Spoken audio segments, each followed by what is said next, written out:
మెదక్ జిల్లా పెద్ద శంకరంపేట వద్ద ఉద్రిక్తత నెలకొంది. ఎమ్మెల్యే రాజాసింగ్ బాన్సువాడ వెళుతుండగా పోలీసులు ఆయనను అడ్డుకున్నారు. రాజాసింగ్ను పోలీసులు అదుపులోకి తీసుకోవడంతో బజరంగ్ దళ్ కార్యకర్తలు తీవ్ర ఆగ్రహం వ్యక్తం చేశారు.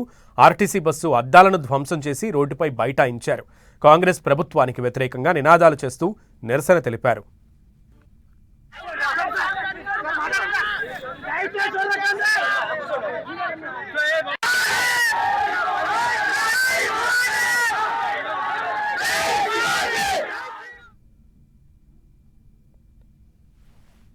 మెదక్ జిల్లా పెద్ద శంకరంపేట వద్ద ఉద్రిక్తత నెలకొంది. ఎమ్మెల్యే రాజాసింగ్ను పోలీసులు అడ్డుకోవడంతో బజరంగ్ దళ్ కార్యకర్తలు ఆగ్రహానికి గురయ్యారు. బజరంగ్ దళ్ కార్యకర్తలు బస్సు అద్దాలను ధ్వంసం చేసినటువంటి పరిస్థితి కూడా ఉంది. రోడ్డు మీద బైఠాయించి నిరసన వ్యక్తం చేశారు. బాన్సువాడలో కాసేపు ఉద్రిక్త వాతావరణమే నెలకొంది. రాజాసింగ్ను పోలీసులు అదుపులోకి తీసుకోవడంతో ఒక్కసారిగా బజరంగ్ దళ్ కార్యకర్తలు ఆగ్రహావేశాలు వెళ్లగక్కుతూ కాంగ్రెస్ ప్రభుత్వానికి వ్యతిరేకంగా నిరసనలు చేశారు.